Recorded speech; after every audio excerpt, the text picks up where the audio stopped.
আমাদের মায়েরা কাছাকাছি খাবার রান্না করেন, কিন্তু প্রত্যেক মায়ের খাবারের স্বাদ আলাদা এবং প্রত্যেক সন্তানের কাছে তার মা হচ্ছেন শ্রেষ্ঠ শেফ।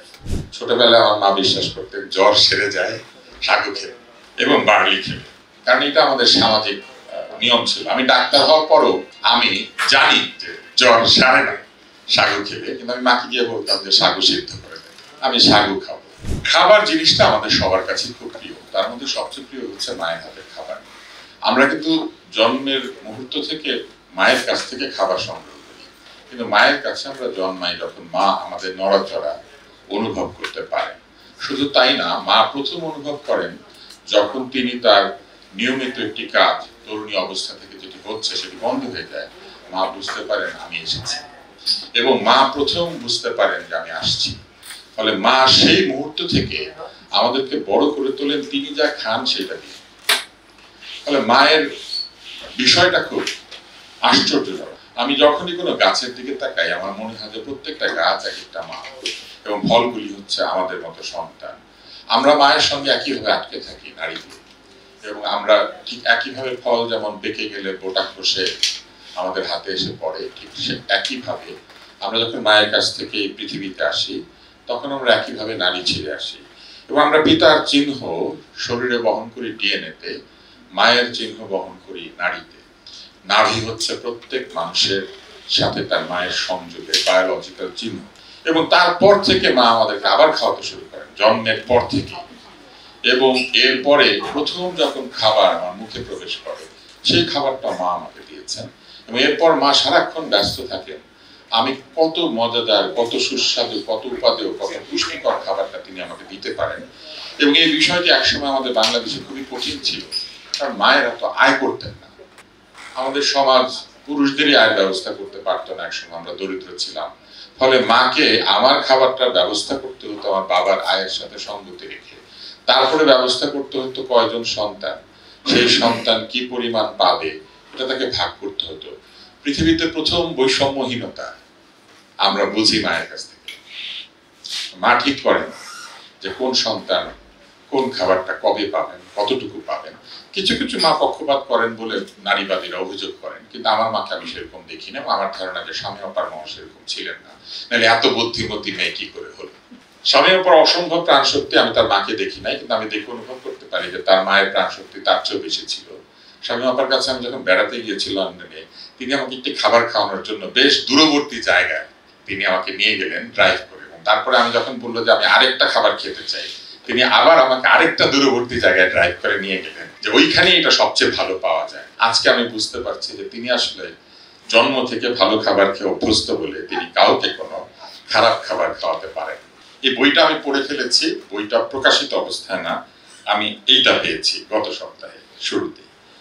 এটা প্রিন্টার যিনি তিনি আমাকে দিয়েছেন, পাবলিশার। এবং এখানে যে খাবারগুলি দেখেছি আমাদের মায়েরা কাছাকাছি খাবার রান্না করেন, কিন্তু প্রত্যেক মায়ের খাবারের স্বাদ আলাদা এবং প্রত্যেক সন্তানের কাছে তার মা হচ্ছেন শ্রেষ্ঠ শেফ। কোনো সন্তান স্বীকার করে না যে তার খালা তার মায়ের চাইতে ভালো রান্না করতেন, কিন্তু প্রত্যেক মা বলেন যে তার মা তার চাইতে ভালো রান্না করতেন। আমার নানি আমসত্ত্ব তৈরি করতেন অত্যন্ত টক, কিন্তু আমার মা বলতেন এটাই পৃথিবীর সেরা সুস্বাদু আমসত্ত্ব, এবং আমরা ছোটবেলায় সেটা বিশ্বাস করতাম। প্রত্যেক মাকে তার সন্তানরা বিশ্বাস করে, কারণ তার সন্তান জানে যে মা সবচেয়ে ভালো যেটা দিতে পারেন সেটাই সন্তানকে দেন। মানে এইখানে যে রেসিপি আছে এটা অনেকে এন্ডোর্স করেছেন, আব্দুল্লাহ আবু সাইদ স্যার করেছেন, বলেছেন তিনি খাবার চেখে দেখেছেন, তিনি সেই সৌভাগ্য তার হয়েছে। কিন্তু এই যে প্রত্যেকটা খাবার এখানে আছে, আমি জানি যে এই খাবারগুলি প্রত্যেকটাই সুস্বাদু ছিল, অসাধারণ ছিল। কেননা মায়ের হাতের রান্না শুধুমাত্র রান্না না, খাবার না, প্রত্যেকটা রান্না একটা স্মৃতি। মা কখন কোন দিন কিভাবে আপনাকে খাইয়ে দিয়েছেন, কোন অসুস্থতার মুহূর্তে আপনাকে সাবু এনে দিয়েছেন, এটাও কিন্তু একটা অসাধারণ স্মৃতি। ছোটবেলায় আমার মা বিশ্বাস করতেন জ্বর সেরে যায় সাগু খেলে এবং বার্লি খেলে, কারণ এটা আমাদের সামাজিক নিয়ম ছিল। আমি ডাক্তার হওয়ার পরও আমি জানি যে জ্বর সারে না সাগু খেলে, কিন্তু আমি মাকে গিয়ে বলতাম যে সাগু সিদ্ধ করে দেয়, আমি সাগু খাবো। ওয়ালটন আবারও মিলিয়নিয়ার অফারে ওয়ালটন ফ্রিজ কিনে আপনিও হয়ে যেতে পারেন মিলিয়নিয়ার। এটা হচ্ছে সন্তানের সঙ্গে মায়ের সম্পর্ক। এইখানে যে খাবারগুলি আছে সেগুলি আমরা জানি আমের আচার, চালতার আচার আছে, আমি এখানে দেখেছি ইসবগুলা শরবত আছে। মনে হবে এটা আবার কি রেসিপি, এটা তো গুললেই হয়, যাদের কোষ্ঠকাঠিন্য তারা খায়। কিন্তু এটা আপনারা বুঝবেন না যে মা যখন এটা দেয় এটা স্বাদ বদলে যায়। শামীমা দাদা এখানে লিখেছেন যে মা তাকে হঠাৎ কি যেন একটা সিলেটি সাদা মরিচ দিয়ে একদিন খাইয়ে দিলেন এবং তার মনে হলো যে এটাই অমৃত, ফ্যানকে মনে হলো ফাগুনের হাওয়া। এই যে স্মৃতি, আমাদের মায়ের সঙ্গে আমাদের স্মৃতি কতটা ভাবে আমরা সম্পৃক্ত, কিন্তু মায়ের হাতের রান্নার সাথে আমাদের যে স্মৃতি, এই স্মৃতি আসলে আমরা আলাদা করে দেখতে পারি না। শামীম আপা দেখতে পেরেছেন, এই বইটা তিনি আবার প্রকাশ করছেন এবং আমি আপাকে ধন্যবাদ জানাই যে মায়ের স্মৃতিকে ধারণ করার মতো সক্ষমতা তার আছে, তিনি সেটা পেরেছেন। শামসুর রহমান লিখেছিলেন যে তার মাকে তিনি কোনোদিন গান গাইতে শোনেন নাই। আমাদের মায়েরা আসলে এই কাজগুলি করতে গিয়ে গান গাইতে ভুলে যান। তাদের জীবনের সকল স্বাদ আহ্লাদ তারা অনেক সময় সন্তানের জন্য, পরিবারের জন্য, তার স্বামীর জন্য বিসর্জন দেয়।